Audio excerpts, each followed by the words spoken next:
যে মুহাম্মদ সাল্লাল্লাহু আলাইহি ওয়াসাল্লাম আর জমিনের মধ্যে নাই। মদিনার মুসলমানগণ পাগল হয়ে গেছে। একজন মহিলা পাগলের মতো উহুদের দিকে দৌড়ায়। প্রতিমধ্যে একজন মানুষ তারে খবর দিছে, কই যাও গো? উহুদের দিকে যাই। তো উহুদের যুদ্ধে তোমার যে স্বামী অংশগ্রহণ করছে ওই স্বামী কিন্তু উহুদের যুদ্ধে শহীদ হয়ে গেছে। মহিলা পাগলের মতো ওই মানুষটাকে জিজ্ঞাসা করে, আগে বলো মুহাম্মদ কেমন আছে? আল্লাহর নবী কি অবস্থায় আছে, কেমন আছে?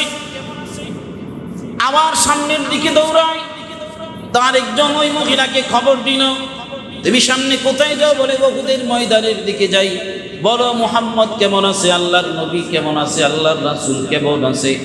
ওই লোক পরে আল্লাহর রাসূল কেমন আছে এই কথা পরে শুইল, আগে শুনো তোমার বাবা কিন্তু উহুদের ময়দানে শহীদ হয়ে গেছে। আরেকজন খবর দিল, তোমার সন্তান উহুদের ময়দানে শহীদ হয়ে গেছে।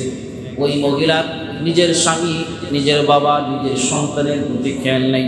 প্রত্যেকটা মানুষকে সেই মহিলা জিজ্ঞাসা করে, আগে বলো আল্লাহর নবী কেমন আছে? আল্লাহর নবীর জন্য পাগল। পাগলের মতো যখন সামনের দিকে দৌড়ায়, যাইতে যাইতে একজন মানুষকে গিয়ে পাইল। ওই মানুষকে যখন জিজ্ঞাসা করলো বলো আল্লাহর রাসূল কেমন আছে? ওই ব্যক্তি যখন এই সুসংবাদ দিল আল্লাহর রাসূল ময়দানের মধ্যে ভালো আছে, আল্লাহর রাসূলের কোনো ক্ষতি হয় নাই। এরপর মহিলা শান্ত হয়েছে। যুদ্ধের পর যখন সাহাবায়ে কেরামের দল আল্লাহর রাসূলকে নিয়ে যখন মদিনার মধ্যে আসছে, ওই মহিলা দূর থেকে আল্লাহর রাসূলকে দেখা ডাক দিয়ে বলে, এখন আমার অন্তরটা শান্ত হয়েছে। কেমন পাগল ছিল!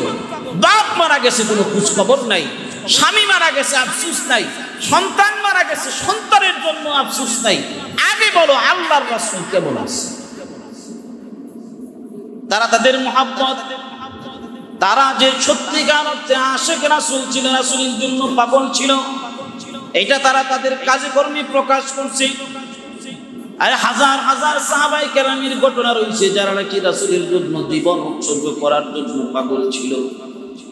যেমন উহুদের যুদ্ধের মধ্যে যখন কাফেররা আল্লাহর রাসূলের উপর আক্রমণ করলো, আল্লাহর রাসূল সাহাবায়ে কেরামকে ডাক দিয়ে বলল, আমাকে হেফাজত করার জন্য তোমরা কারা কারা রেডি আছো? সাহাবায়ে কেরামের একটা জামাত দ্বারা হয়ে গেল যে আমরা এখন রেডি। সাহাবায়ে কেরামের জামাতের মধ্যে একজন সাহাবী ছিল, হযরতের নাম হইল হযরতে আবু দুজানা রাদিয়াল্লাহু তাআলা আনহু। হযরতে আবু দুজানা রাদিয়াল্লাহু তাআলা আনহু আল্লাহর রাসূলের সামনে ডাল হয়ে দাঁড়ায় গেলেন।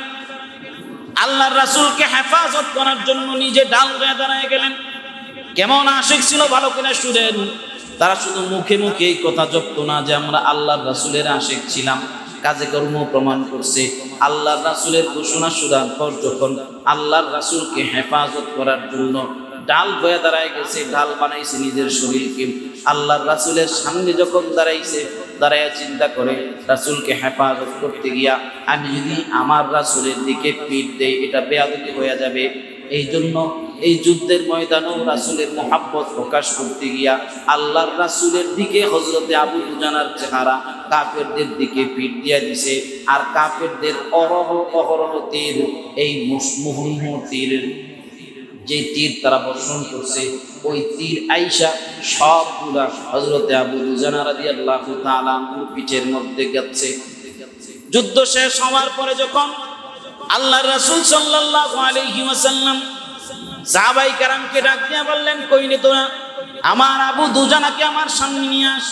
হযরতে আবু দুজানা রাদিয়াল্লাহু তাআলা আনহুকে যখন আল্লাহর রাসূলের সামনে আনা হয়েছে, সামনে আনার পর আল্লাহর রাসূল তাকায়া দেখে হযরতে আবু দুজানার শরীরের মধ্যে অসংখ্য আঘাত।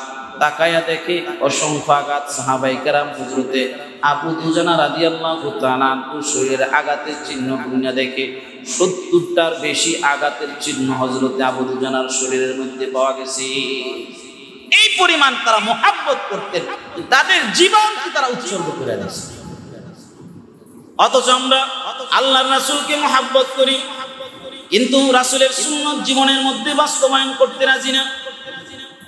অথচ আল্লাহর রাসূলের সাহাবীগণ রাসূলের একটা সুন্নাত ছাড়তে রাজি ছিল না।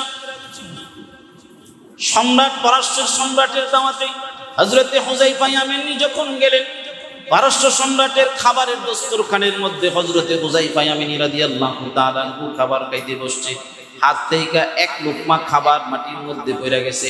মাটির মধ্যে পড়ার সঙ্গে সঙ্গে রাসূলের বাণী স্মরণ হয়ে গেছে, তোমাদের হাত থেকে খাবার খাবার সময় যখন লোকমা পড়ে যাবে তখন তোমরা এই লোকমাটা উঠাইয়া লোকমা থেকে লোকমার মধ্যে খাবারের মধ্যে কোনো ময়লা থাকলে পরিষ্কার করে খাবারটা খায় নিবে, খাবার নষ্ট করবে না।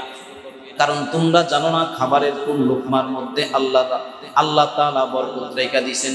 স্মরণ হওয়ার সঙ্গে সঙ্গে হযরতে হুযায়ফা ইয়ামানী নিজের হাতটা ওই পড়ে যাওয়া খাবারের দিকে যখন বাড়াইছে, সঙ্গে একজন ডাক দিয়া বলে, ইশারা দিয়া বলতেছে, এটা পারস্য সম্রাটের দরবার, এখান থেকে যদি পড়ে যাওয়া খাবার আপনি উঠায় খান তাহলে তাদের কাছে আপনি হীন হয়ে যাবেন, তুচ্ছ হয়ে যাবেন।